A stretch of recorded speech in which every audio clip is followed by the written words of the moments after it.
as a practical matter, I mean, it behooves somebody to hire an attorney.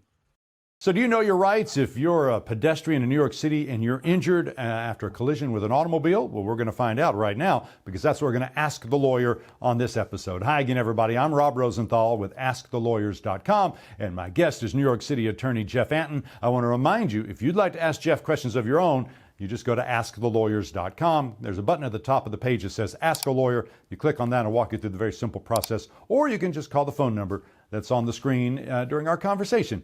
Jeff, it's good to see you as always. Thank you for making some time to answer our questions. Thank you. Thank you for having me. No problem.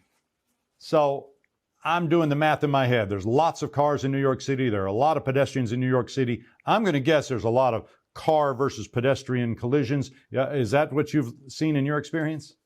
Oh, yes, for sure. Yes. I mean, in fact, I mean, listen, as the city comes back to life and there, more and more people out on the streets. Yes, definitely. I mean, pedestrian versus car or car versus pedestrian, many accidents.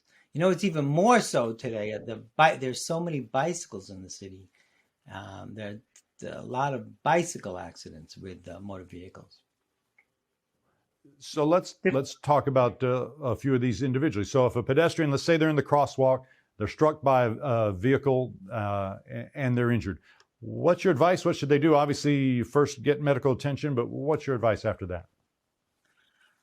Just contact a lawyer. I mean, the first thing to do, I would try to make sure that there's a police report. Obviously that's before you get to the hospital, but I wouldn't leave the scene, until hopefully. I mean, obviously, if it depends upon how serious the injury is. I mean, if you need medical attention, immediate medical attention, I mean, you're going to call for an ambulance one. And I'm assuming once you call for an ambulance, the police probably will come at the same time. Because if you're calling 911, both are going to come, I would imagine, police and an ambulance. In any event, so after that, it's important to hire a lawyer right away for a multitude of reasons. But the first of which is, New York's a no-fault state. And again, no fault just means that no matter who's at fault for your accident, the car that hit you, in this case, since we're talking about pedestrians, the car that hit you is going to be responsible for your medical expenses, no matter what.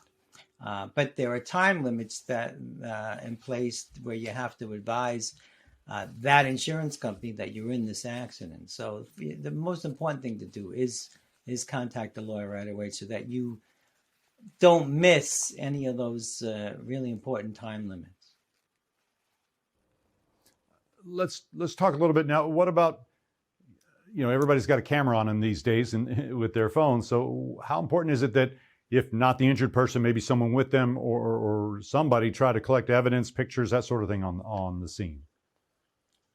Sure. Well, listen, obviously, if the first thing we would try to do is we would canvass the area to see, a lot of times the stores or whatnot, or even, apartment buildings, they have cameras. I mean, they have surveillance cameras, and you'd be surprised how often we're able to come up with a video of an accident actually taking place. But it's another reason why to contact the lawyer right away, because there's only so long that the footage is kept by different, whatever different companies or people or stores that have these cameras. So it's important, to go out and have someone conduct that investigation as soon as possible to make sure that if there is any surveillance footage, that it's preserved.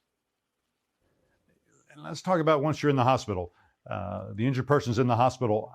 How do you recommend they pay for their hospital bills? Should they use their health insurance to do it? Do they use their automobile insurance? The other person? How does that work?